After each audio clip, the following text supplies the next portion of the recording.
Somebody asked, so I'm going to answer, how do I know if my idea is good enough to launch?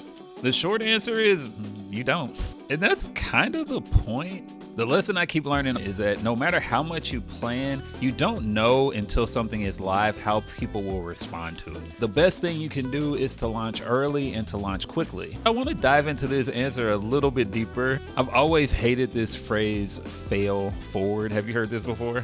Because here's the truth. I'm a black man living in America. This country does not give a person like me many opportunities to fail, especially not fail forward. And so I spent the majority of my life trying to be twice as good so that I can have some access to opportunities. And honestly, that discipline, that dedication, and that integrity has given me opportunities that have been phenomenal. I'm so thankful to have been a creative director for 7 years in advertising. I was able to co-found a conference for creative professionals. And now I send out a weekly email that literally sends me so much joy. But baby, let me tell you, entrepreneurship is a different ball game completely. And the wild part is entrepreneurship is really just a series of experiments, or at least that's what I learned when I was talking with my homie Chris Gillibo. I gone through this really intense thing with my illustration business, and he said something that shook me to my core. He goes, entrepreneurship is just a series of experiments.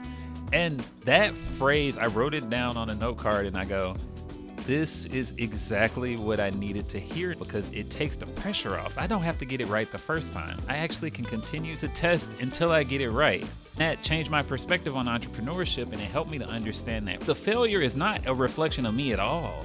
It released so much stress and anxiety because all of a sudden I have the opportunity to try things with the expectation that those things might fail. Because I'm going to continue to try over and over again because I believe in myself in this dream.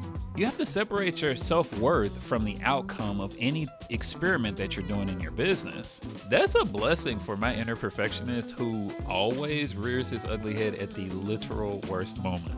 Because now I believe if an idea doesn't land, that doesn't mean that I'm a failure. That idea failed. And that's okay. All I have to do is try again. Now, I think it's important to note when you are doing these experiments, you want to try to make sure that you're learning something every time so that when you try again, you can apply that. A few things I've noticed is that when things don't go the way I want, it usually comes down to either I sent it to the wrong audience, I don't have the right messaging, or I don't have the right positioning. When I think about those three things, my audience, my messaging, and my positioning, I have opportunities to try again because I know it's not me that failed, it's an idea that I tried that failed. You see how that separation is so meaningful? Yeah, for a long time, I felt like I had to hit a home run every time I tried something. I thought that if I planned everything to the T and thought about everything, I would be able to do my launches with perfection and ease. But in reality, we learn by doing. I don't have to hit a home run, I just have to get to the next base. And honestly, sometimes I'm gonna strike out, and that's okay. I can come back tomorrow, I can come back next week, or I can come back next month. My goal is to continue to try to create situations where if I fail, it's not the end of the world, it's just another Tuesday. So how do you know if your idea is good enough to launch? You don't, but you do it anyway because it's fun to give yourself the opportunity to win.